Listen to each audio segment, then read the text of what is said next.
제가 보기에는 한 87세까지 살다가 죽는 게 제일 좋은 것 같아. 87세. 아주 딱 좋은 나이가 87세예요. 죽기 딱 좋은 나이가 87세 같아. 그거 넘었으면은 정말 안 보이고 안 들리고 불편해요. 그래서 87세까지 건강하게 살다가 행복하게 떠나는 그런 마음가짐이 제 생각에 참 중요한 것 같아요. 사실 지난 2017년 4월 10일 날 우리 아버지께서 세상을 떠나셨어요. 올해 떠나신 거죠. 우리 아버지는 평생 쌍시옷 소리를 한 번도 하신 적이 없어요. 예, 아버지 입에서 욕을 들어봤던 적이 없어요.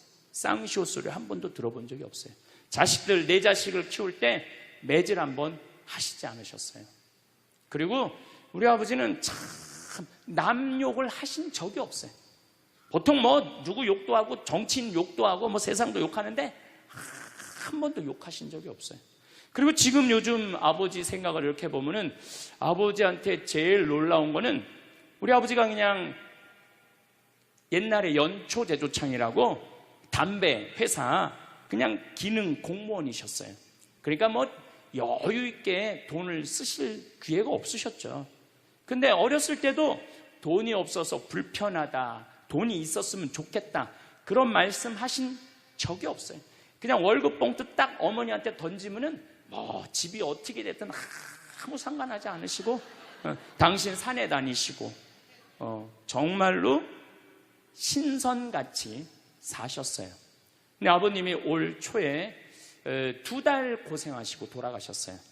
40년 동안 병원 한 번 안 가시다가 2달 전에 쓰러지셔서 병원에 모셨죠. 병원에 모셨는데 내가 우리 형제들한테 그랬어요. 우리 아버지 평생 자식만을 위해서 살았다. 가족만을 위해서 살았다. 오로지 정말로 사랑하는 가족을 위해서 투신하신 분이다. 우리 아버지 간병인한테 맡기지 말자. 우리가 4형제니까 우리가 모시자. 그래서 누나가 제일 위니까 누나가 이틀, 큰형 이틀, 둘째 형 이틀. 난 이제 장가 안 갔으니까 나는 하루. 그래서 우리 뭐 형제들은 전부 다 결혼하고 손자들이 전부 다 아들, 딸 이러니까 그냥 아이들이 다 돌아가면서 아버지 병간호를 했어요. 그야말로 자식들 품에서 돌아가셨죠. 자식들 품에서 돌아가셨어요. 근데 아버님이 이렇게 4월 10일 날 월요일 날 쓰러지셨는데 의사들이 심폐소생술 하겠느냐고 그랬을 때 우린 싫다고 그랬어요. 왜 마지막으로 돌아가시는 아버지 갈비뼈를 다 부러뜨려? 그 정도 쓰러졌으면은 87세에 그 정도 병이시면은 이제 돌아가실 때예요. 근데 많은 경우 돌아가실 때 심폐소생술 하게 돼 있어요. 근데 우리는 원하지 않았어요. 네 자식 다. 그리고 아버님이 이 골수염이라는 이 병을 앓으셨는데 좀 많이 아프신 병이에요, 마지막에. 그래서 내가 아버지 원도 한도 없이 마약 놔드렸어요. 모르핀. 왜 죽기 전에 아프면서 죽어야 돼? 마약. 그래서 조금만 아픈 기미만 보이면은 간호사한테 가갖고 마약 놔달라고, 모르핀 놔달라고. 여러분들, 죽기 전에 하느님이 인간한테 준 최고의 선물이 뭔지 아세요? 마약이에요. 마약. 그래서 호스피스 병동에서 아플 때 진통제 놔드리는 거, 마지막 효도는 마약 많이 놔드리는 거예요. 그래서 우리 아버지 돌아가시기 전에 원도 한도 없이 마약하고 가셨어요. 원도 한도 없이. 무슨 얘기냐면 부모하고 자식은 살아서도 좋고 죽어서도 좋아야 돼. 그런데 부모님이 10년 동안 똥오줌 싸고 치매 걸려갖고 지겨워. 부모님 찾아오지도 않았어. 그래갖고 부모님이 돌아가셨어. 그럼 자식이 땅을 치고 불효한 것에 대해서 울면서 통곡해. 그리고 돌아가셨는데도 부모님 먼 데다 모셔놔갖고 1년에 한 번, 2년에 한 번 가고, 살아서도 안 좋고 죽어서도 안 좋은 거예요. 그러니까 여러분들은 살아서도 좋고 죽어서도 좋은 부모 자식 관계를 유지하려면 죽음에 대해서 생각을 많이 하셔야 돼. 죽음에 대해서. 여러분은 몇 살까지 살고 싶으신가요? 황창현 신부님께서는 87세까지 살다가 죽는 게 제일 좋은 것 같다고 하시는데요. 저는 나이 들어서 너무 오래 사는 것도 고통일 것 같습니다. 자식과 살아서도 좋고 죽어서도 좋으려면 죽음에 대해 잘 생각해야 합니다. 자식 또한 부모님이 돌아가시고 나서 불효한 것에 대해 울면서 후회하지 않을 수 있어야 합니다. 오늘 황창현 신부님께서는 죽었다가 다시 살아난 사람들 2,500명에게 들은 하늘나라의 경험에 대해 말씀해 주시는데요. 죽으면 끝일까요? 끝이 아닐까요? 영상 후반부에 있는 나이가 들어도 늙지 않는 비밀, 무병장수하는 7가지 장수 습관도 꼭 끝까지 들어보셨으면 좋겠습니다. 황창현 신부님의 행복 특강, 지금 바로 시작하겠습니다. 영상이 마음에 드신다면 구독, 좋아요, 알림 설정 부탁드립니다. 제가 지금 화의 도전이라는 주제로 강의를 하고 있습니다. 지금은 4차 산업혁명 시대에 들어서고 있다고 그래요. 도대체 4차 산업이 뭐냐? 1차 산업은 증기기관의 발명 이후부터 1차 산업이에요. 1800년서부터 한 1900년대까지 이 와트라는 사람이 증기를 가지고 힘을 쓰면서부터 증기기관차, 증기기선, 배, 그 다음에 옷 짜는 것도 증기방적기, 뭐 이래갖고 영국에서 시작된 산업혁명을 1차 산업이라고 그래요. 그리고 2차 산업은 에디슨이 1905년에 발견한 전기, 이 전기, 이게 1905년에 에디슨이 발명한 거예요. 그래서 이 전기로부터 시작되는 것을 2차 산업이라고 그래요. 지금 우리는 이 전기의 혜택을 다 받고 살죠. 여러분들 전기 다리미, 그 다음에 세탁기, 냉장고, 텔레비전, 전기 아닌 게 하나도 없어요. 여기 계신 분들은 2차 산업의 혜택을 받고 사시는 분들이죠. 그런데 3차 산업은 컴퓨터, 인터넷, 특별히 스티브 잡스가 시작한 스마트폰, 이게 완전히 세상을 완전히 바꿔놓은 것 3차 산업이에요. 1차 산업 때는 안 태어났지만은 2차 산업, 3차 산업은 누리고 사시는 분들이에요. 그런데 지금은 무슨 시대로 들어서느냐 하면 4차 산업 시대로 들어서고 있어요. 4차 산업이라는 건 뭐냐면은 인공지능, 로봇, DNA 조작, 이런 이 완전히 새로운 세상이 펼쳐지고 있죠. 지금 1940년도에 태어나신 분들, 1940년에서 49년 사이에 태어나신 분들 손 들어보세요. 이분들이 제일 복잡한 세상 속에서 살아가는 거예요. 이게 너무 세상이 변하는 걸 다 누리고 살아가는 분들이 지금 1940년서부터 50년, 1950년, 60년에 태어난 분들이 2차 산업, 3차 산업, 심지어 4차 산업 시대까지 살고 있는 거예요. 1941년에 이제 내일 모레겠네요. 12월 8일 날 일본이 진주만을 습격을 해요. 그거를 여러분들은 무슨 전쟁으로 들었느냐면 대동아 전쟁으로 들었어요. 그거는 일본 입장이고, 일본이 대동아 전쟁이지 우리는 아무 상관없어요. 근데 우리는 대동아 전쟁에 내가 그때 고생했다고 그러는데 그건 일본의 속국의 입장이야. 그러니까 그 대동아 전쟁이라는 말 우리 쓰지 말아야 돼. 태평양 전쟁이겠지. 미국하고 일본하고 한 전쟁. 그 태평양 전쟁 속에서 태어나갖고 고생이란 고생은 다 한 분들이 지금 70대예요. 그 전쟁 끝나고 좀 난 줄 알았더니 6.25가 또 터졌네. 그래갖고 또 피난 가고 또 일사후퇴 겪으면서 고통 겪고, 전쟁 끝나고 난 다음에는 우리나라가 아프리카에 있는 웬만한 나라들보다 못 살았어요. 아프리카에 있는 웬만한 나라보다 못 살았어. 전쟁 끝나고 난 다음에 정말로 허리띠 졸라 매가면서 잘 살아보자고. 우리도 한번 잘 살아보자고. 그래갖고 너무 가난한 나라에서 올해 우리가 3만 달러를 넘어설 거라고 그래요. 3만 달러를 넘었으면은 드디어 선진국에 들어서는 거예요. 가장 가난한 나라에서 선진국까지 변화를 여러분들은 경험하고 계신 거예요. 그러니까 여러분들은 너무나 혼란스러운 세상 속에서 이날 이때까지 헤쳐나오고 계신 거예요. 근데 문제는 이제 2020년부터 펼쳐질 4차 산업 시대, 이것까지 살아야 되니까 얼마나 복잡해. 이것까지 살아야 되니까 그냥 중간에 살다가 죽으면은 이 꼴 저 꼴 안 보고 그냥 좋은데, 아니 안 죽으면서 지금 70대 후반 되신 분들 앞으로 보통 20년 정도 더 사실 거예요. 70년대 후반 되신 분들. 근데 60대 되신 분들은 120살까지 거의 살 거예요. 지금 60대 되신 분들은. 그리고 재수 없는 60대들은 200살까지 살 거예요. 200살까지. 재수 없는 60대들은. 그 이야기를 제가 오늘 하려고 그러는 거예요. 자, 제가 한 10년 전에 평화방송에 이런 강의를 했었어요. 아마 또 평화방송에서 계속 틀어주니까 그 내용이 나올 거예요. 10년 전에 한 얘기예요.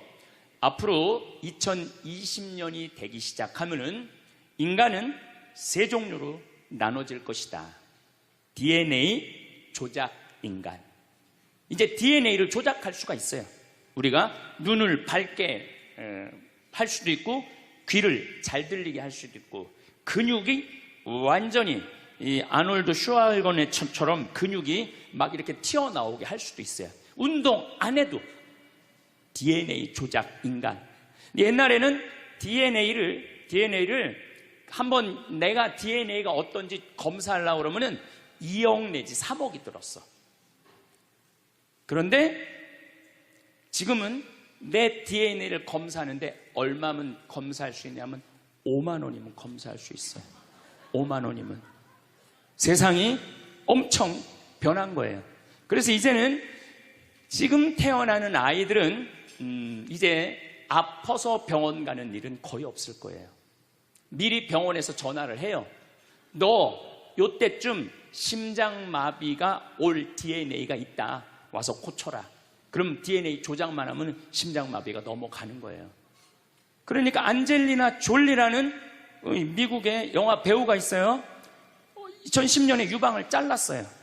왜냐하면 DNA 검사를 해보니까 언니도 그렇고 엄마도 그렇고 유방암이 있는 거야. 본인도 유방암에 걸릴 확률이 있는 거야. 그러니까 미리 병을 예방을 하는 시대가 오는 거예요. 그게 DNA 조작 인간이에요. 근데 우리 교회는 그런 걸 절대 허락하지 않죠. 절대 허락하지 않는데 절대 현대인들은 할 거라는 거예요. 그 다음에 두 번째 인간은 어떤 인간이냐면 사이버 인간, 기계 인간이에요. 인공지능 로봇 인간. 그래갖고 이 인공지능 로봇 인간이 나오면은 안 그래도 1940년서부터 지금까지 복잡 다단한 세상을 살아왔는데 이제 로봇하고 같이 살게 되는 세상이 이제 곧 되는 거죠. 그리고 이제 세 번째 인간은 오리지널 인간. 여러분들, 저나 여러분들. 근데 누가 제일 떨어지느냐? 오리지널 인간이 제일 떨어질 거예요. 그래서 앞으로는 이제 어떤 세상이 제일 걱정되는 게 뭐냐면은 로봇가 공장에서 일하는 거예요. 로봇가 공장에서 일을 하게 되면은 많은 노동자들은 일자리를 잃어버려요. 현재 몇 명 정도 일자리를 잃어버릴 걸로 예상을 하냐면 8억 명 정도가 일자리를 잃어버린대. 8억 명. 그러니까 노동자의 4명 중에 1명은 일자리를 잃어버리는 거. 이거 보통 심각한 문제가 아니에요. 그래서 이제 웬만한 사람들은 공장에서 일할 수가 없어. 누가 다 일을 해? 로봇가 다 하니까. 그리고 요즘 그 조그만 회사 사장들 말을 들어보면은 요즘 뭐 노동자들 옛날에는 죽으라고 일했는데 아침에 잠깐 나가서 커피 마신다고 와서 커피 한 잔 마시고, 또 잠깐 나가서 좀 일하는 척하고 들어와서 밥 먹는다고 그러고, 또 조금 나가서 그러니까 돈 주고 일을 시킬 수가 없다는 거예요. 그러니까 만약에 로봇가 일을 하면은 사람을 시키겠느냐? 로봇을 시키겠느냐? 당연히 로봇을 시키는 거죠. 그러니까 점점 사람이 일자리를 빼앗길 것이라는 거예요. 로봇을 쓰는 사장들은 돈을 어마어마하게 벌고, 그런 자본이라든지 그런 능력이 없는 사람들은 무지무지하게 가난하게 사는 거예요. 이제 앞으로 여러분들이 5년 후, 10년 후에 볼 세상이 그렇다는 거예요. 그래서 요즘 세계적으로는 어떤 정치적인 시도를 하느냐 하면은, 그럼 일자리 없는 사람들은 먹고 살아야 될 거 아니야, 사람인데. 그래서 로봇한테 세금을 매기는 거예요. 그래갖고 로봇가 만약에 일을 하면은 저 로봇한테 100만 원 세금을 매기는 거야, 그 로봇한테. 그래갖고 그 100만 원을 누구한테 줘? 일 못하는 사람한테 주는 거예요. 그게 기초생활 수급이라는 거예요. 기초생활 수급. 그러니까 기초생활 수급을 이제는 10만 명, 100만 명이 받는 게 아니라 8억 명, 10억 명이 받는 세상. 그러니까 이제 앞으로 미래에 펼쳐질 세상은 지금 생각하는 거라고 너무 다른 세상이 되는 거예요. 두 번째는 어떤 세상이 오느냐면 로봇하고 공존하는 세상. 벌써 초등학교는 선생님이 공부를 가르치지 않고 로봇가 학생들한테 공부를 가르치는 학교가 나왔어요. 로봇가 애들한테 수학을 가르치고 영어를 가르치는 거예요. 발음도 훨씬 좋고, 그리고 이 로봇의 장점은 뭐냐면은 차별하지 않아. 로봇은 얘가 부잣집 아들이든지 얘가 공부를 못하든지 잘하든지 차별하지 않는 거예요. 그리고 웬만한 선생님보다 훨씬 잘 가르친다는 거예요. 그러니까 이제는 로봇가 교사가 되는 그런 시대가 온 거예요. 또 이제는 앞으로는 무슨 세상이 될 거냐면, 어린아이들 돌보는 보모가 누가 돌보느냐면 로봇가 돌보는 거예요. 나 동화책 읽어줘. 그럼 엄마는 나 바빠, 짜증나, 아이 너 잠이나 자, 이런데 보모 로봇은 나 동화책 읽어주면 아주 부드러운 소리로 짜증 한번 안 부리고. 그러니까 애가 엄마를 좋아하는 것보다는 누구를 더 좋아해? 로봇 보모를 더 좋아하는 거야. 나 엄마 필요 없다고. 이거 정말 우스갯소리가 아니라요, 진짜 벌어질 일이에요. 또 이제 로봇은 아내가 중풍이 걸렸어. 그래서 움직이질 못해. 그럼 누가 병간호를, 운동을 도와주느냐 하면 로봇가 도와줘요. 근데 이 로봇은 완전히, 제가 지난번 강의 때도 얘기했지만은 이제 섹스 로봇가 나온다고 그랬죠. 록시라고. 5가지를 고를 수 있다고 그래요. 피부색, 키, 성격, 이런 걸 고를 수가 있대. 그러니까 까칠한 여자, 부드러운 여자. 내가 까칠한 여자 좋아하면 성격 까칠한 로봇을 고르면 되는 거야. 근데 문제는 아내가 아파. 남편은 나가서 돈 벌어야 돼. 그래서 로봇을 하나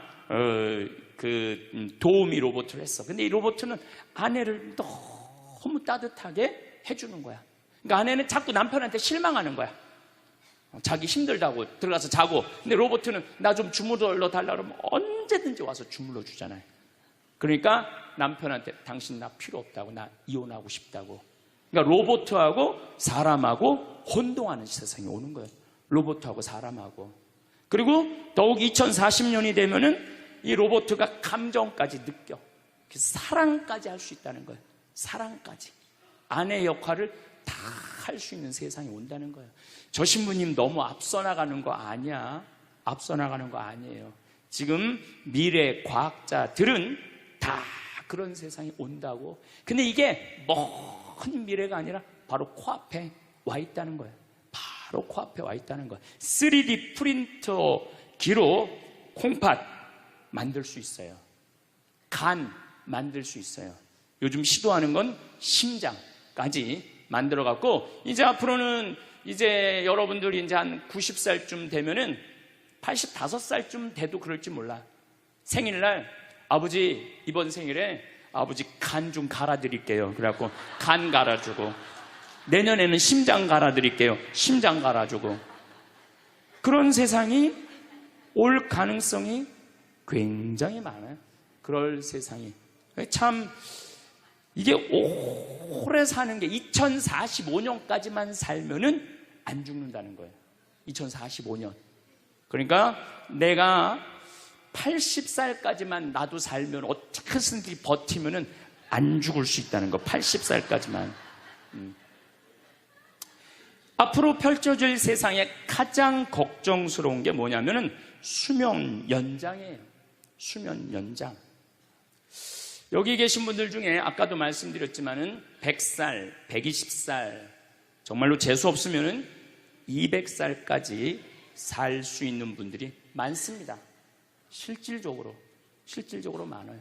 근데 여러분들 오래 사는 거 좋을까요?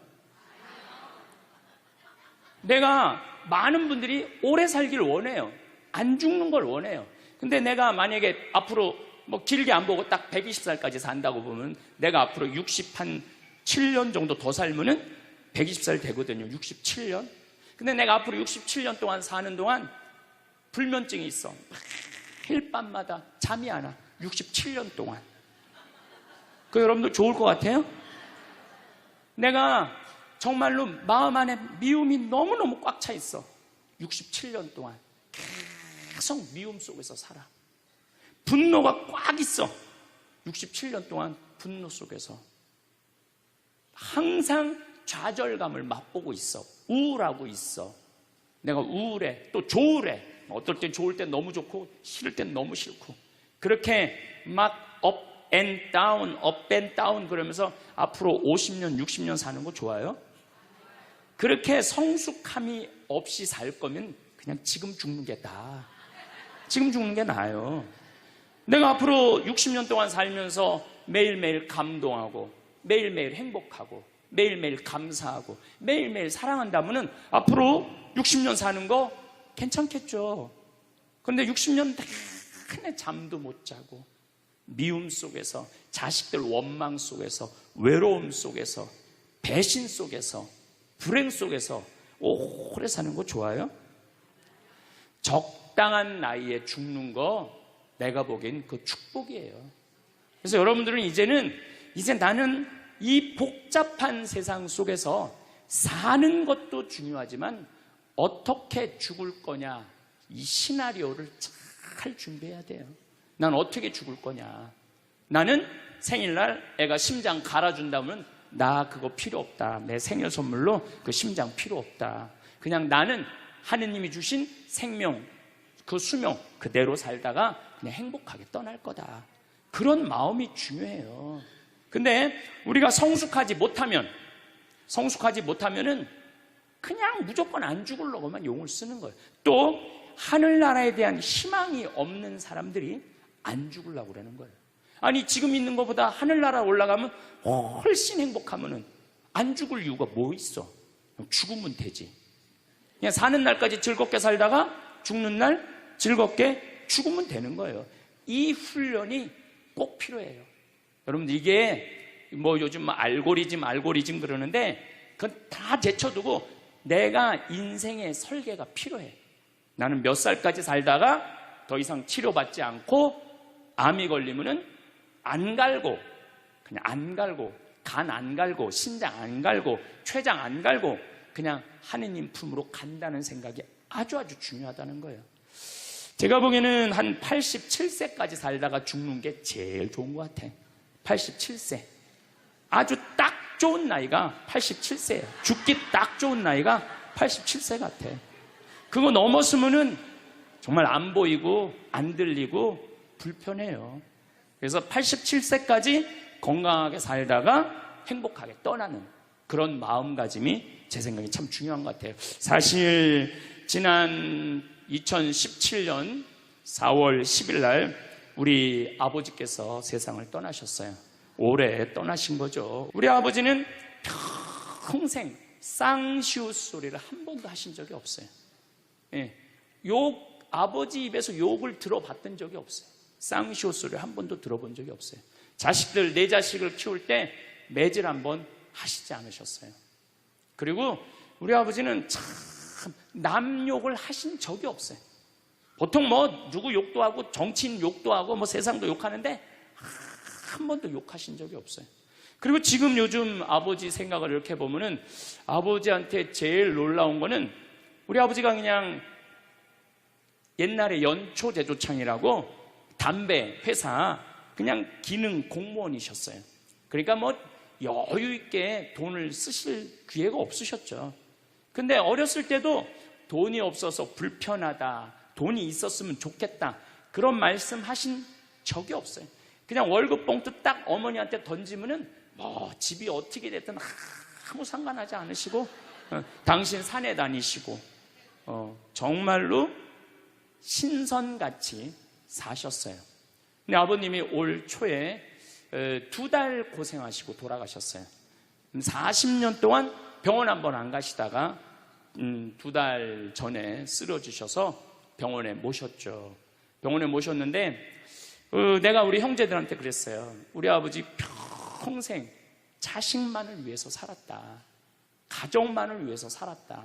오로지 정말로 사랑하는 가족을 위해서 투신하신 분이다. 우리 아버지 병간호 간병인한테 맡기지 말자. 우리가 사형제니까 우리가 모시자. 그래서 누나가 제일 위니까 누나가 이틀, 큰형 이틀, 둘째 형 이틀. 난 이제 장가 안 갔으니까 나는 하루. 그래서 우리 뭐 형제들은 전부 다 결혼하고 손자들이 전부 다 아들, 딸 이러니까 그냥 아이들이 다 돌아가면서 아버지 병간호를 했어요. 그야말로 자식들 품에서 돌아가셨죠. 자식들 품에서 돌아가셨어요. 근데 아버님이 이렇게 4월 10일 날 월요일 날 쓰러지셨는데 의사들이 심폐소생술 하겠느냐고 그랬을 때 우린 싫다고 그랬어요. 왜 마지막으로 돌아가시는 아버지 갈비뼈를 다 부러뜨려? 그 정도 쓰러졌으면은 87세에 그 정도 병이시면은 이제 돌아가실 때예요. 근데 많은 경우 돌아가실 때 심폐소생술 하게 돼 있어요. 근데 우리는 원하지 않았어요. 4자식 다. 그리고 아버님이 이 골수염이라는 이 병을 앓으셨는데 좀 많이 아프신 병이에요, 마지막에. 그래서 내가 아버지 원도 한도 없이 마약 놔드렸어요. 모르핀. 왜 죽기 전에 아프면서 죽어야 돼? 마약. 그래서 조금만 아픈 기미만 보이면은 간호사한테 가갖고 마약 놔달라고, 모르핀 놔달라고. 여러분들, 죽기 전에 하느님이 인간한테 준 최고의 선물이 뭔지 아세요? 마약이에요. 마약. 그래서 호스피스 병동에서 아플 때 진통제 놔드리는 거, 마지막 효도는 마약 많이 놔드리는 거예요. 그래서 우리 아버지 돌아가시기 전에 원도 한도 없이 마약하고 가셨어요. 원도 한도 없이. 그 조금의 고통을 덜어주는 게 내가 보기에는 효도라는 생각이 들더라고요. 아버지 이렇게 쓰러졌을 때 생명 유지장치 하겠느냐고 의사들이 얘기를 하더라고요. 우리는 아무도 원하지 않았어요. 그냥 아버님 편안하게 보내드리고 싶다고. 왜? 우리 아버지는 참 행복하게 사셨어요. 자식들이 아버지를 너무너무 좋아하고 사랑하고. 그래서 뭐 효도를 뭐 원도 한도 없이 해드렸냐, 이럴 건 자신 있게 말씀 못 드리죠. 하지만 그래도 자식들이, 아버지, 손자, 손녀들이 할아버지 너무너무 사랑했기 때문에 편안하게 보내드릴 수 있었어요. 제가 작년에 왠지 우리 아버님한테 용돈을 많이 드리고 싶더라고요. 평생 돈 한번 넉넉하게 써보시지 못한 아버지한테 용돈 많이 드려야 되겠다. 그래서 제가 작년에는 이제 외부 강의, 한 달에 한 번 하면 한 번, 2번 하면 2번. 아버지가 무슨 돈을 이렇게 많이 주느냐고, 신부님. 아버지 원도 한도 없이 마음껏 써보시라고. 그래서 작년 한 해 내도 그전에는 조금씩 용돈 드리다 작년에는 그냥 막 이만큼씩 드렸어요. 아버지 원도 한도 없이 쓰시라고. 마음 안에 이런 마음이 있었어요. 한번 평생 마음껏 돈 한번 써보시지 못한 아버지 마음껏 돈 쓰시라고. 그랬다 뭐 1억을 드리거나 2억을 드린 게 아니야. 100만 원, 200만 원, 한 달에 300만 원 용돈 드린 거죠. 그러니까 아버님이 노인정에 그 노인 어르신들 밥 다 사고, 또 우리 자녀들이 그 23명인데 아버지한테 식사하러 가면은 아버지가 밥값을 다 냈대. 우리 누나가 항상 하는 얘기가 아버지 지갑에 항상 100만 원이 있었대요. 그래서 얼마나 기분이 좋아. 아버지 돌아가셨을 때 노인정에서 그랬대요. 물주 세상 떠나서 어떻게 하느냐고 그랬대. 물주 세상 떠나서 어떻게 했느냐고. 아버님이 1년 동안 원관도 없이 즐겁게 사시다가 세상 떠난 거예요. 저는 효도도 나중에 한다는 건 다 거짓말이야. 효도하려면 언제 해야 돼? 지금 해야 돼, 지금. 부모님한테 돌아가시고 난 다음에 땅을 치고 통곡하는 거 다 소용없어요. 그냥 내가 지금 할 수 있을 때 최선을 다해서 효도하는 게 그게 효도라는 생각이 들더라고요. 어쨌거나 아버님은 쓰러지신 날 당신 스스로 걸어서 화장실 가셔서 아침까지, 그리고 오후 1시에 쓰러지셨어요. 그래갖고 밤 10시 41분에 돌아가셨어요. 근데 제가 아버지한테 그랬어요. 아버지, 돌아가시려면은 오늘 돌아가셔야 된다고. 왜냐면 그날이 성월요일이었거든요. 성화요일 날 돌아가시면은 장례미사를 못해요. 왜냐하면 성목요일 날은 장례미사를 못하게 돼 있어요. 성금요일, 토요일 다 장례미사 못해요. 그리고 예수부활 대축일 장례미사 못해요. 그리고 그 다음 월요일 날 장례를 해야 되는 거야. 의사 선생님은 오늘 내일 돌아가실 것 같다고 그러는데 내가 그랬어. 돌아가시려면 오늘 돌아가시라고, 내일 돌아가시지 말고. 근데 딱 10시 41분에 돌아가셨어요. 그래서 성수요일 날 아버님 장례 미사를 하는데 우리 수원교구에 주교님 4분이 다 오셨어. 얼마나 그게 영광스러워요. 주교님이 4분이나 오셨으니까. 왜냐하면 성주관이니까 주교님들이 외국에 아무도 안 나가시고 교구청에 다 계셨던 거야. 얼마나 좋아요. 주교님 4분이 다 오셔서 미사를 봉헌해 주시니 얼마나 축복된 아버지예요. 또 신부님들이 많이 오셔갖고 그 성당에 수원 정작 꽃매 성당인데 꽤 그래도 큰 성당인데 신부님들이 꽉 차갖고 젊은 신부들이 지하에서 미사를 봉헌했다는 거예요. 그것처럼 축복이 어디 있어요. 그냥 하루라도 더 살라고 용 쓰다가 화요일 날 돌아가셨으면 7일장 하는 거예요. 7일장. 하루라도 더 살라고 용을 쓰셨으면. 근데 우리 아버지는 정말로 살아있을 때도 나한테 행복을 주시는데 떠나실 때도 행복하게 떠나시더라고요. 여러분들도 마찬가지예요. 여러분들도 살아있을 때도 행복하게 사시고 죽을 때도 행복하게 죽으세요. 괜히 안 죽으려고 이렇게 용 쓰고 저렇게 용 쓰다가 누워서 10년 동안 똥오줌 싸기 시작하면요, 그때부터는요 지옥이야, 지옥. 여러분들은 제일 좋은 거는 자다가 주무시다가 죽는 거예요. 그런데 갑자기 돌아가시면 자식들이 너무 힘들으니까 그저 3개월 정도 앓으시다가 돌아가시면은 자식이 이별할 시간을 주는 거예요. 자식이 이별할 시간 주는데 3개월이 넘었으면 그때부터 우리 아버지 언제 죽나. 내가 며칠 전에 들은 얘기예요. 멀쩡한 집에 딸 둘이 무당한테 가갖고 그랬대요. 우리 엄마 언제 죽느냐고. 그래서 무당이 그랬대요. 엄마가 지금 아프냐고. 안 아픈데 너무 건강한데 우리를 너무 힘들게 해갖고 언제 죽는지 너무 궁금해서 와봤다고. 이게 부모 자식지간의 일이야. 부모 자식지간의 일이야. 그러니까 여러분들은 이제 자식한테 뭘 기대서 산다는 생각 꿈도 꾸지 말고, 죽을 때도 자식한테 효도받는다는 생각하지 말고 여러분들이 알아서 미리 써놓으세요. 대학에 호스피스 박사가 있어요. 이분은 2,500명 죽었다 살아난 사람들, 2,500 죽었다 살아난 사람들 여러분들 많은 거 아시죠? 왜 죽었다 살아난 사람들이 많아요? 심폐소생술 때문에. 의술이 좋아갖고 죽었다 다시 살아난 사람들 2,500명을 조사를 해봤어. 근데 죽었다 살아난 사람들의 경험, 하늘나라에 대한 경험을 얘기를 들어보니까 너무 평온하고 너무 행복하다는 거예요. 그리고 죽으면은 바로 몸에 빠져나가서 자기를 본대요. 자기를. 그래갖고 여러분들 죽은 사람들 그 주위에서 그 이 친지들이 하는 말이 다 들린대. 그 몇 분 동안, 하늘나라 올라가기 전에 몇 분 동안은. 그러니까 절대 죽은 사람한테 그렇게 살더니 참 잘 죽었다 그런 소리 하면 안 된다는 거예요. 끝까지 좋은 소리를 해야 된다는 거예요. 사랑한다, 고맙다, 하느님 품으로 가라, 예수님, 마리아, 요셉한테 가라, 정말로 기도해 줄 테니까, 이렇게 말해야지. 그렇게 우리를 괴롭히더니 이렇게 죽는다고, 정말로 지옥에 갈 사람이라고 이렇게 말하면은 다 영원히 듣는다는 거예요. 그리고 죽었다 살아난 사람들의 아주 기가 막힌 얘기는, 안 못 보는 사람은 죽으면 다 보인다는 거예요.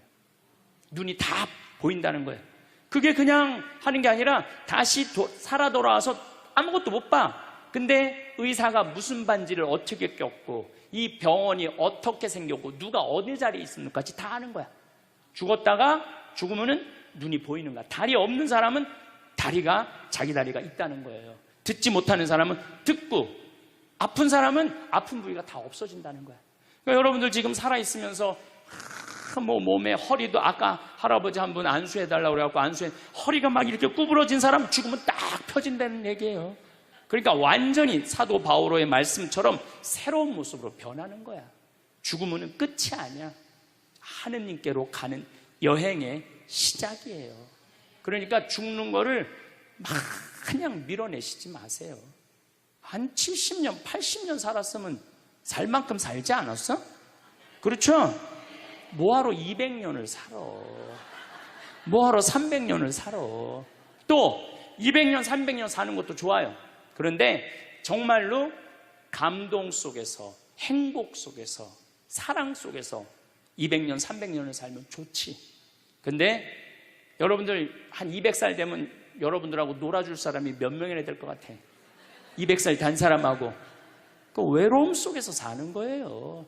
그래서 자연의 순리를 따르고 사는 게 가장 좋은 거예요. 자연의 순리를. 그래서 사는 만큼 살다가 떠날 때 이제 누구한테 간다고 생각하면 돼? 하느님 아버지한테로 간다고 생각하면 돼. 그래서 죽는 게 결코 나쁜 게 아니에요. 저도 아버님을 보내드리면서 굉장히 슬펐죠. 하지만은 우리 아버지 너무너무 열심히 사셨고, 마지막에 우리 주교님들, 우리 사제들, 또 수많은 교우들이 기도 속에서 저는 아버지 하늘나라로 갔다고 생각을 해요. 또 아버지는 살아생전에 고향이 경상도 함양인데 어머니가 이미 가묘를 다 해놨어, 고향에다가. 근데 아버지는 고향에 가기 싫다는 거예요. 어머니는 고향에 가고 싶고, 죽으면은. 그래서 아버지는 나는 고향에 안 가. 어머니 왜 안 가냐고, 그 고향에 그 좋은 산소 써놓고. 그래서 맨날 두 분이 간다 안 간다 그러시더라고요. 난 그 얘기를 들을 때마다 참 웃기더라고요. 왜 웃기냐면은 갔다가 모셔다가 묻는 건 우린데 본인이 간다고 가고 안 간다고 안 가. 우리가 모시는 대로 가는 거지. 근데 작년에 아버님이 굉장히 건강하셨어요. 올해 쓰러지시기 전에.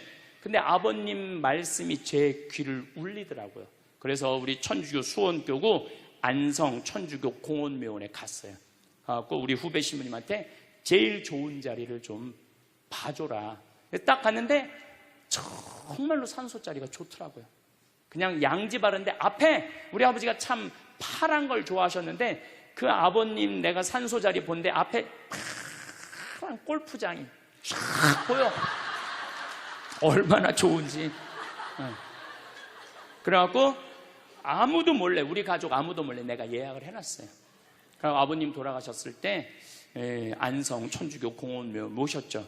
아버님이 왜 고향에 가기 싫어하셨느냐면은 우리 큰할아버지, 둘째 할아버지가, 셋째 할아버지까지 있었는데 큰할아버지가 딸만 6을 낳았어요. 둘째 할아버지는 아들을 3을 낳았는데 둘째 할아버지, 첫째 아들이 우리 아버지야. 근데 1930년, 우리 아버지가 30년생이시니까 87세니까 그때는요, 장손집에 아들이 없으면 8살 이전에 큰아버지 집에 가서 양자로 자라야 돼. 아버지는 그랬던 거예요. 그래서 친어머니 아버지 밑에서 못 자라셨어. 그래 고향이 싫은 거야. 그래서 난 고향에 안 간다고. 근데 제 생각에는 그 아버님의 마음을 헤아려 주는 게 난 예의라는 생각이 들더라고요.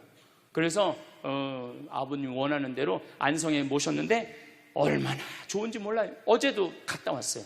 그냥 오며 가며 가는 길에, 강의 가는 길에 한번 가서 뵙고, 우리 아버님 마지막까지 담배를 피셨어요. 그것 때문에 돌아가신 거지만은, 그래갖고 어제도 담배 한 대 탁 물려드렸어요. 피시라고. 갈 때마다 담배를 한 대씩 물려드리세요. 무슨 얘기냐면, 부모하고 자식은 살아서도 좋고 죽어서도 좋아야 돼요. 그런데 부모님이 10년 동안 똥오줌 싸고 치매 걸려갖고 지겨워. 부모님 찾아오지도 않았어. 그래갖고 부모님이 돌아가셨어. 그럼 자식이 땅을 치고 불효한 것에 대해서 울면서 통곡해. 그리고 돌아가셨는데도 부모님 먼 데다 모셔놔갖고 1년에 한 번, 2년에 한 번 가고, 살아서도 안 좋고 죽어서도 안 좋은 거예요. 그러니까 여러분들은 살아서도 좋고 죽어서도 좋은 부모 자식 관계를 유지하려면 죽음에 대해서 생각을 많이 하셔야 돼요. 죽음에 대해서. 근데 이제 아버님 돌아가셨는데 딱 화요일 하루 장례를 했는데 조문객들이 얼마나 많이 왔는지 밥을 7번을 했대요. 보통 장례 밥 한 번 한대. 근데 밥을 7번 했대. 우리 형님 둘도 나만 활동을 많이 하는 게 아니라 형님 둘도 어마어마하게 친구가 많더라고 보니까. 우리 누님도 그렇고. 그러니까 그냥 1000명 이상이 조문객이 왔으니까 조의금도 굉장히 많이 들어왔다는 얘기죠. 조의금도. 근데 내가 그 조의금을 싹 모아서 평창으로 갖고 왔어요. 우리 형제들은 조의금을 구경도 못했어요. 제가 왜 그걸 싹 모아서 갖고 왔느냐 하면은, 내가 본당 신부 때 장례식장에 교우들 초상 남은 가면은 상주가 안 나와. 왜 안 나오냐 그랬더니 저기 지금 방에 들어가고 조의금 갖고 싸운다는 거야. 네가 더 가질 거냐 내가 더 가질 거냐. 여러분들, 저는 우리 지금 대한민국이 이 변화, 제가 변화의 도전이라는 주제로 강의를 하지만 이 변화되는 세상에 생각을 바꿔야 돼요.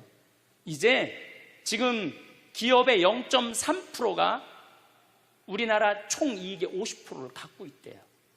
그러면 그 0.3% 되는 대기업가들이 다 가난한 사람을 위해서, 나라를 위해서 세금을 내놔야 돼요. 이 시대는 이제 로봇가 자리 다 뺏어가고 사이버 인간이 다 뺏어가고 우리는 어떻게 살아, 인간은. 그래서 이 정치가 중요한 거예요, 21세기는. 그래서 그런 사람들 다 뺏어서 직장 생활 못하는 사람들한테 기초생활급 줘야 돼. 또 직장 생활 안 하는 사람들은, 사람이 일을 안 하면은요 행복하지 않은 거예요. 일을 안 하면. 여기 계신 분들 혹시 불면증 걸리신 분들 있죠? 제가 불면증 치료법 알려드릴게요. 어떻게 하면 잠을 잘 오느냐면, 아침 6시에 일어나. 그래갖고 아침 기도해. 아침 기도, 부모를 위한 기도, 나라를 위한 기도, 자녀를 위한 기도 다 해. 그리고 정성스럽게 이불 개고 세수, 머리도 다 드라이기 쓰지 말고 수건으로 다 말려, 머리도. 그리고 밥 정성스럽고 해 먹고, 목욕탕도 가갖고 묵직이도 5단 있는 힘 땀 다 빼고, 그리고 발차기도 하고, 목욕탕 안에서 제일 좋은 거라는 거예요. 그리고 산책하고 미사 참여하고 성서 쓰고 정성스럽게 행동을 하세요. 설거지도 정성스럽게 하고. 그러면은 저녁 8시만 되면 기절해서 자요. 여러분들이 하루 생활이 정성스럽지 않기 때문에 잠을 못 자는 거예요. 기절해서 자요. 저는 요즘 지금 목도 지금 특강을 너무 많이 해갖고 목이 쉬었는데, 요즘 이렇게 어제도 대전 강의 갔다 와서 7시만 되니까 막 눈알이 뒤집어지려고 그러더라고요. 눈알이. 그러면 자는 거예요. 근데 아무것도 안 하고 그냥 가만히 움직이지 않으면요 밤에 잠이 안 오죠. 당연히 잠이 안 오죠. 그래서 정성스럽게 사는 게 중요한 거예요. 어쨌거나 하여튼 아버님 그 조의금을 싹 갖고 왔어요, 평창에.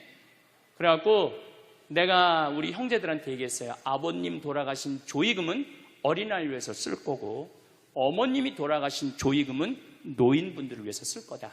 그래서 이번에 잠비아에 에이즈 어린이 고아원 짓는데 아버님 조의금 보냈어요. 빈센트 병원에서 이번에 20명을 수술을 해줬는데 그 중에 2명 아버님 조의금으로 또 수술도 해주고 아직도 많이 남아있어. 아직도. 이제는 여러분들 떠날 때 자식한테 주고 떠나지 마세요. 세상에 주고 떠나세요. 어떤 세상에? 어렵고 힘들고 고통받는 사람들한테 주고 떠나세요. 그리고 미국이나 유럽은 보통 할머니들이 다 나 조의금 어디다 보내라. 어느 수도원에 보내라. 어느 고아원에 보내라. 어느 장애시설에 보내라. 다 그런다는 거예요. 대한민국 사람들만 죽을 때까지 이기적으로 죽는 거예요. 살아서도 이기적으로 살고 죽을 때도 이기적으로 죽는 거예요. 그래서 하여튼 우리 형제들은 조의금 구경도 못했어. 대신 내가 우리 형제들한테 보내준 선물이 있어요. 조의금 명단은 다 보내줬어. 타이프 쳐갖고. 갚아야 될 거 아니야. 갚아야 될 거 아니야. 되게 죽은 사람들의 경험을 들어보면은 내가 이 퀴블러 로스라는 이분 책을 요즘 계속 읽고 있는데 기가 막힌 거는 딸이 죽었어. 근데 다시 살아났어. 근데 이 딸이 아빠 엄마한테 얘기하는 거. 엄마 아빠 내가 죽었는데 오빠가 나를 너무 행복하게 기다리고 있어. 그래서 그 오빠랑 놀았는데 너무너무 행복했어. 근데 이 엄마 아빠는 너무너무 놀란 거예요. 왜 놀랐느냐 하면은 이 아이가 태어나기 전에 오빠가 죽어갖고 단 한 번도 오빠 얘기를 한 적이 없거든. 근데 죽어서 그 오빠가 기다리고 있는 거예요. 그러니까 이 기가 막힌 노릇 아니에요. 또 이런 경우도 있었다고 그래요. 어떤 경우가 있었느냐면은 교통사고가 났어. 여동생, 오빠, 아빠가 했는데 오빠하고 아빠는 죽은 거야. 이 여동생은 다 기절한 상태에서 죽었는지 안 죽었는지 확인할 길이 없잖아요. 근데 다시 죽었다고 생각하고 병원에 가서 살아났어.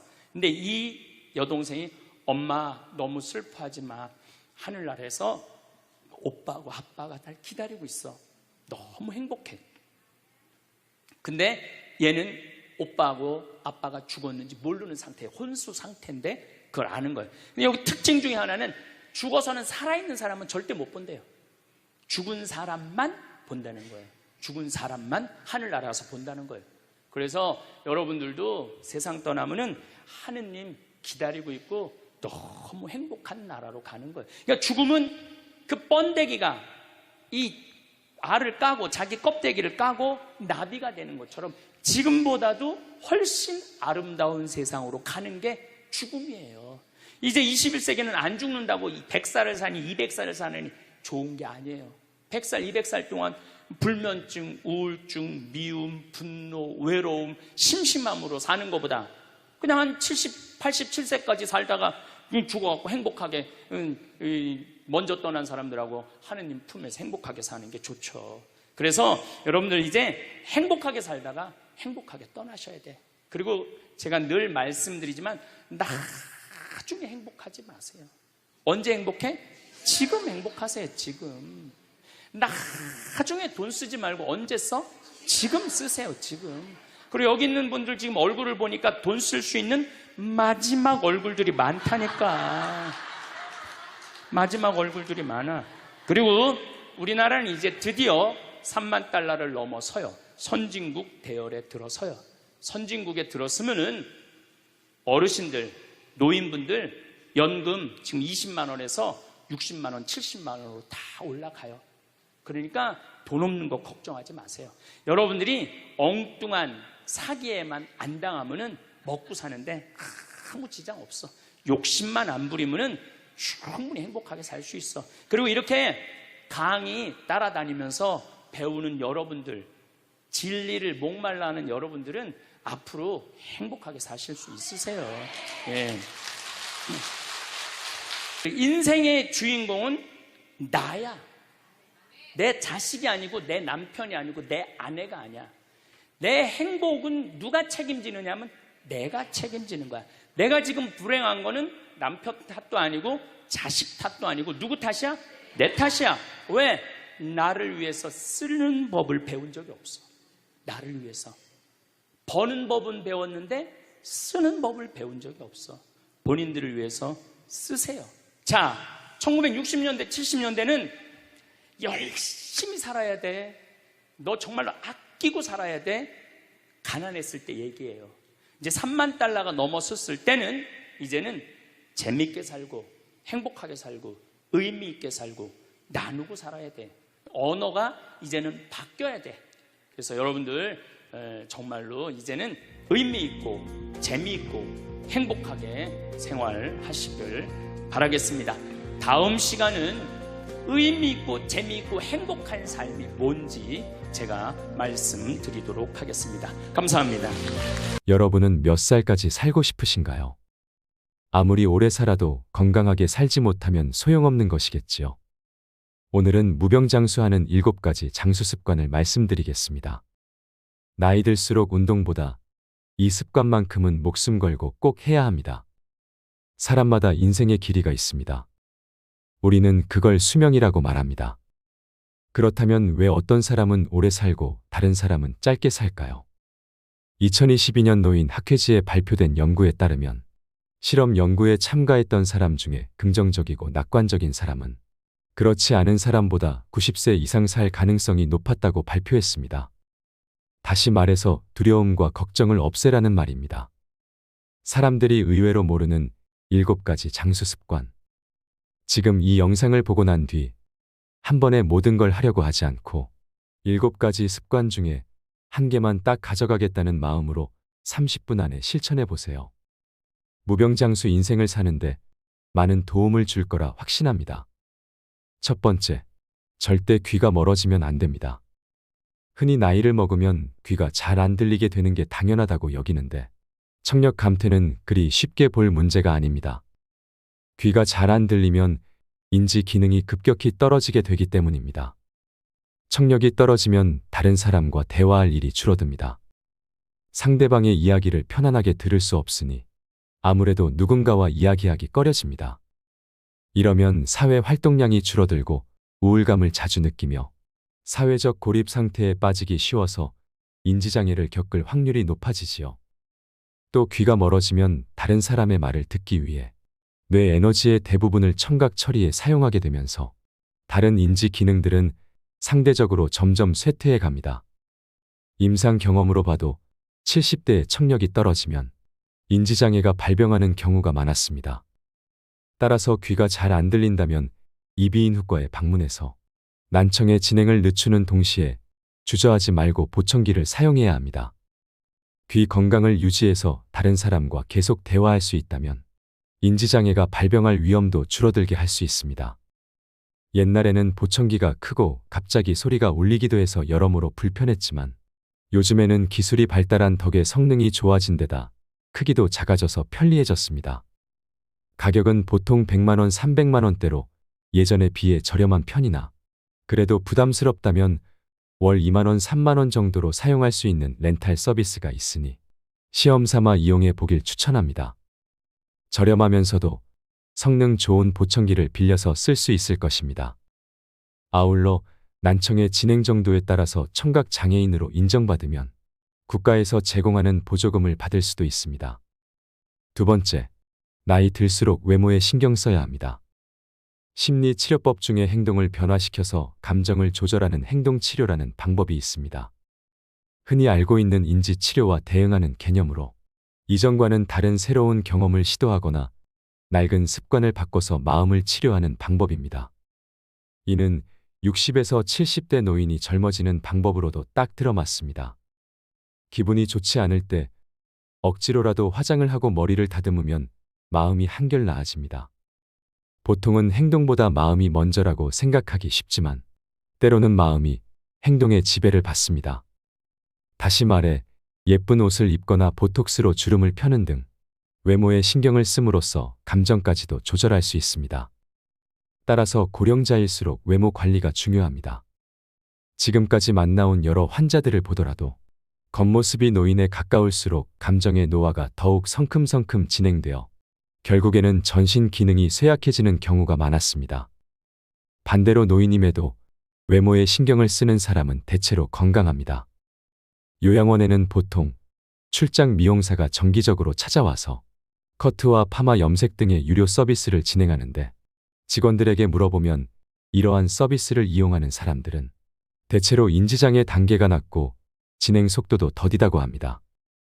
나 역시 인지장애를 앓고 있는 고령의 여성이 공들여 화장한 모습을 보면서 어딘가 모르게 생기가 넘치는 듯하다는 느낌을 여러 차례 받은 적이 있습니다. 나이든 여성이라면 화장을 하고 머리를 손질할 뿐 아니라 필러나 보톡스를 맞아서 피부를 젊게 유지하는 것도 정신 건강에 도움이 됩니다. 최근에는 가격이 상당히 저렴해져서 3에서 6개월에 한 번씩 30만, 40만 원 선이면 이용할 수 있습니다.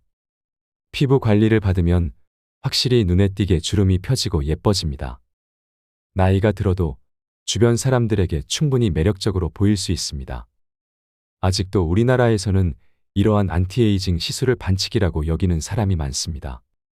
하지만 노후에는 어떤 일이라도 반칙으로 단정짓지 않는 사고방식이 중요합니다. 세 번째, 고기를 먹어야 합니다. 강연장에서 고령자일수록 고기를 먹어야 한다라고 말하면 열의 9은 콜레스테롤 수치가 걱정된다는 대답이 돌아옵니다. 이러한 걱정을 덜어주기 위해 여기서 확실하게 언급하건대 콜레스테롤이 몸에 해롭다는 말은 가짜 뉴스, 즉 잘못된 정보입니다. 오히려 노후에 건강하게 지내려면 콜레스테롤은 반드시 필요합니다. 애초에 콜레스테롤은 인간을 포함한 동물의 몸을 구성하는 지방의 일종입니다. 성호르몬과 세포막의 재료로서 생명체에게 없어서는 안 될 주요한 성분입니다. 그뿐 아니라 뇌에서 세로토닌을 운반하는 중요한 역할을 맡고 있습니다. 세로토닌이란 뇌의 신경세포들 사이에서 여러 자극이나 감정을 전달하는 신경 전달 물질 중의 하나입니다. 신경 전달 물질 중에는 도파민, 아드레날린이 유명하지만 세로토닌은 이런 신경 전달 물질의 분비량을 조절하는 지휘관 같은 존재로서 인간의 마음을 조종하는 역할을 담당합니다. 콜레스테롤은 이와 같은 세로토닌을 운반하는 물질로 콜레스테롤 수치가 높은 사람일수록 우울증에 걸릴 확률이 낮고 또 우울증에 걸리더라도 빨리 나을 수 있습니다. 또한 콜레스테롤은 남성 호르몬인 테스토스테론을 구성하는 재료입니다. 요즘 성관계를 맺지 않는 사람이 늘어나고 있는 이유도 콜레스테롤을 줄여야 한다는 잘못된 믿음이 퍼지면서 남성 호르몬 수치가 줄어든 탓에 있다고 생각합니다. 더욱 놀랍게도 콜레스테롤 수치가 낮으면 암에 걸리기 쉽다는 연구 자료도 있습니다. 이는 면역 세포를 구성하는 재료가 부족해지기 때문입니다. 물론 콜레스테롤 수치가 지나치게 높으면 고콜레스테롤 혈증으로 동맥경화를 일으킬 위험도가 높아지는 것이 사실입니다. 하지만 반대로 너무 낮아도 혈관이 약해져서 뇌졸중을 앓을 확률이 커집니다. 일본인의 평균 수명이 세계에서 제일 높은 축에 속하는 이유 중에 하나도 옛날과는 비교할 수 없을 만큼 고기를 많이 먹어서 콜레스테롤 섭취량이 크게 증가한 덕에 있습니다. 콜레스테롤 수치가 오르면서 혈관이 탄력 있고 튼튼해졌고 때문에 출혈성 뇌졸중으로 인한 사망자가 감소한 것입니다. 네 번째, 많이 씹어야 합니다. 음식과 관련해서 씹기의 중요성도 언급하고 싶습니다. 예전에 초등학생을 대상으로 다음과 같은 기억력 테스트를 실시한 적이 있습니다. 다양한 색깔의 판을 배치해서 30초간 외운 다음 그것과 똑같은 순서로 색깔 카드를 뽑게 하는 시험이었습니다. 그런데 이때 껌을 씹으면 정확도가 2배나 올라갔습니다. 연구 결과 껌을 씹으면 뇌의 혈류량이 증가했는데 특히 기억을 관장하는 해마의 혈류량이 크게 늘어났습니다. 이는 우리가 음식을 씹을 때 사용하는 근육인 깨물근이 3차 신경을 통해 뇌와 이어져 있기 때문입니다. 깨물근이 움직이면 대뇌와 편도체 같은 인지 기능을 담당하는 뇌 부위가 자극을 받아서 혈류량이 늘어납니다. 또 껌을 씹으면 치아를 감싸고 있는 치근막에도 압력이 전달되는데 이 역시 뇌와 이어져서 뇌를 자극하고 활성화합니다. 따라서 반대로 건강하지 못한 치아는 인지 장애를 일으키는 원인이 됩니다. 이유는 크게 2가지입니다. 첫째, 씹는 횟수가 줄어들면 뇌로 가는 자극이 감소해서 인지 기능이 떨어지게 되기 때문입니다. 둘째, 씹는 힘이 약해지면 신선한 채소와 같이 딱딱한 음식을 피하고 면처럼 부드러운 음식을 자주 먹게 되는데 그에 따라 비타민이 부족해져서 인지장애가 발생할 위험이 커집니다. 실제로 치아가 거의 없는 사람은 치아가 20개 이상 있는 사람에 비해 인지장애가 발생할 확률이 1.85배나 높다는 연구 결과가 있습니다.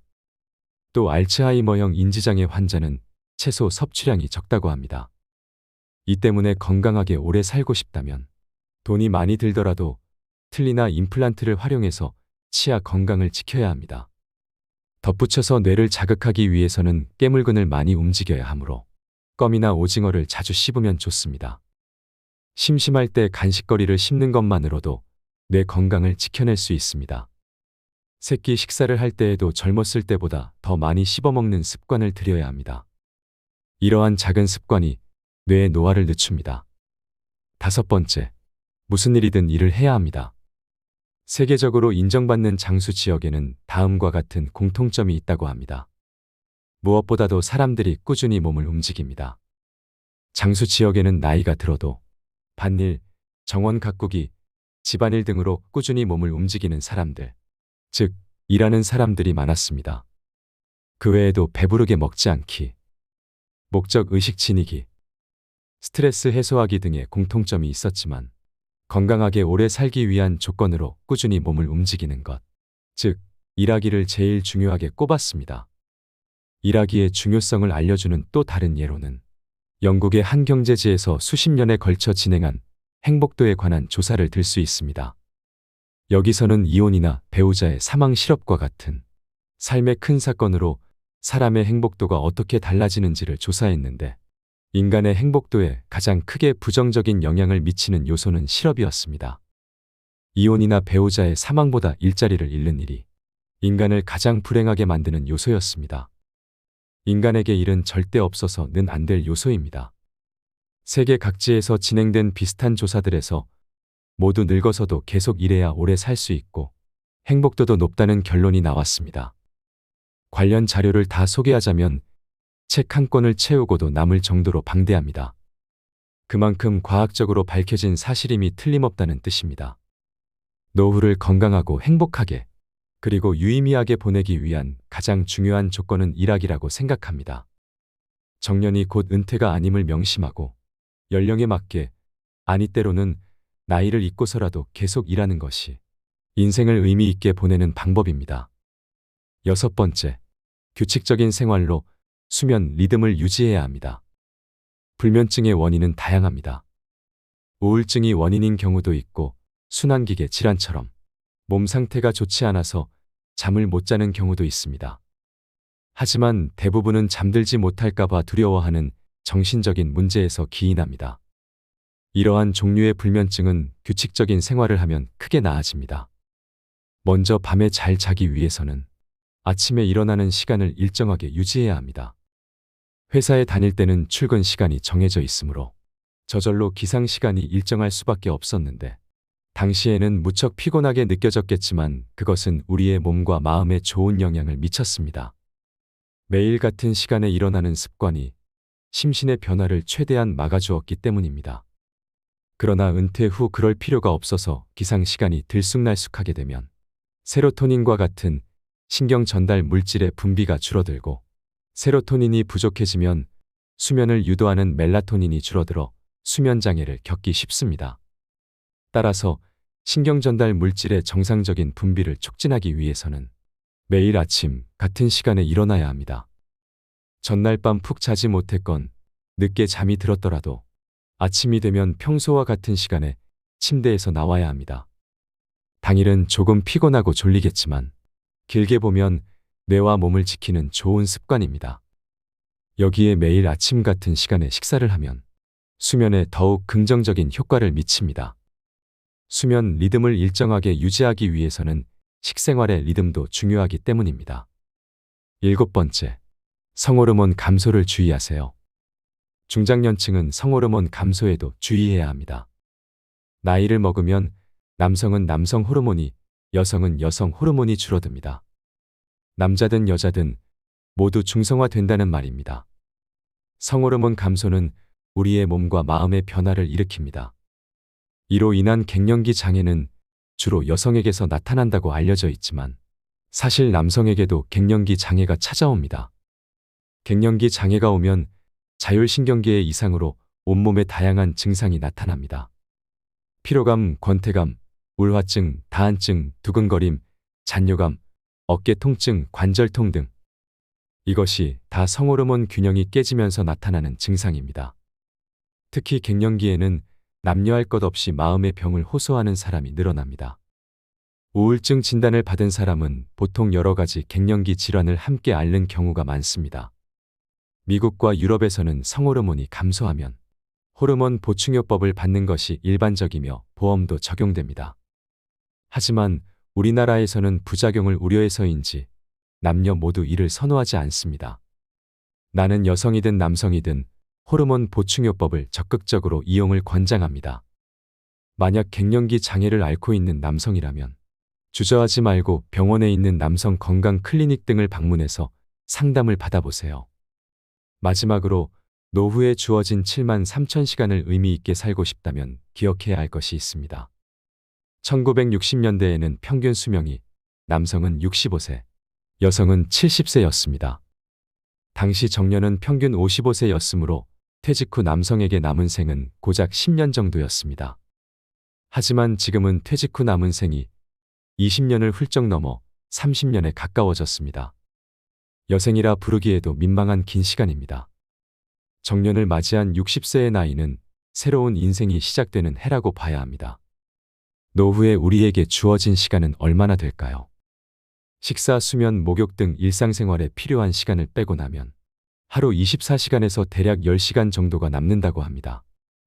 1년으로 따지면 3,650시간입니다. 요즘에는 80세까지 건강한 사람이 많으므로 60세부터 20년 동안 약 7만 3천 시간이라는 자유시간이 주어집니다. 현재 연간 평균 노동시간이 1915시간이니까 20세부터 60세까지의 40년 동안 약 7만 6천 시간을 일하는 셈인데 이렇게 본다면 정년 이후 우리에게는 젊은 시절 일했던 시간만큼의 자유시간이 또다시 생기게 됩니다. 노후에도 여전히 많은 시간이 남아있는 것입니다. 노후에 주어진 터무니없이 긴 시간을 유의미하게 보내는 방법은 두 가지입니다. 하나는 공부하기이고 나머지 하나는 일하기입니다. 안타깝게도 인간의 뇌는 공부와 일 외에는 쉽게 질려버리기 때문입니다. 유럽과 미국에서는 행복한 은퇴 생활이라는 말을 즐겼으면 일찍 은퇴한 뒤 노후에는 여행과 취미 생활을 마음껏 즐기며 살아야 한다는 사회적 분위기가 형성되어 있지만 이는 어디까지나 분위기일 뿐 실상은 좀 다릅니다. 취미와 여행에 빠져 지내는 시간은 기껏해야 2에서 3년 정도이고 이후에는 이런 삶에 조금씩 실증내는 사람이 많아진다고 합니다. 환갑을 맞이하기 전까지는 60대가 되면 쉬면서 마음대로 놀고 싶다는 생각이 있었어도 이제는 그러한 인생을 살겠다는 마음을 아예 접는 노인분들이 많습니다.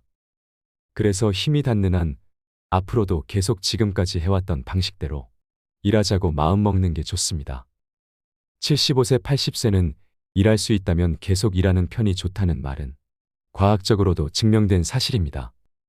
실로 다양한 연구와 조사를 통해 노동은 인간을 건강하게 오래 살도록 해주고 인생의 충실감을 느끼게 해주며 행복한 노후를 보내게 해준다는 점이 밝혀졌습니다. 물론 여기서 말하는 노동은 현역 시절 때처럼 매일 꼭 8시간 정도 근무해야 한다는 뜻이 아닙니다. 자신의 시간에 맞춰 파트타이머로 일해도 좋고 또 집안일이나 봉사활동처럼 다양한 형태의 노동도 포함됩니다. 무병장수하는 7가지 장수 습관 어떠셨나요?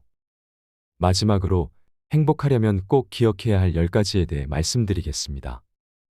행복의 조건 10가지. 운동하라. 행복의 첫째 조건이 건강이다. 건강을 잃으면 다 잃는 것이다. 감사해라.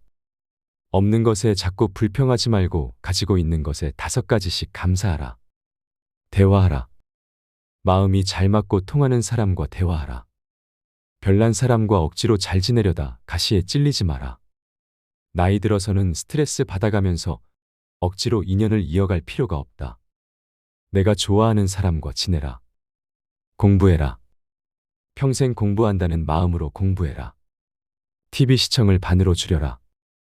규칙적인 생활을 해라. 많이 웃어라. 나이 들어 잔주름이 많아도 웃는 얼굴은 평안해 보인다. 수다 떨며 살아야 한다. 입과 혀를 많이 움직여야 치매 예방에 좋다. 주변의 소중한 이들에게 먼저 전화해라. 사랑도 먼저 하는 것이 중요하다. 나 자신을 사랑하라. 자신을 귀하게 여겨라. 나를 사랑할 줄 아는 사람이 남도 사랑할 수 있다.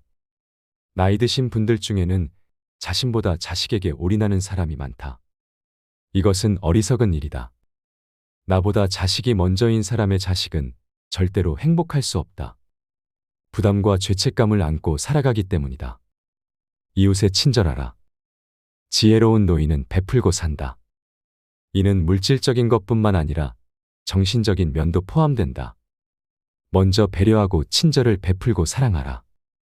오늘 이야기한 내용이 여러분들께 도움이 되었으면 좋겠습니다. 이상으로 책틀맨이었습니다. 끝까지 시청해 주셔서 감사합니다.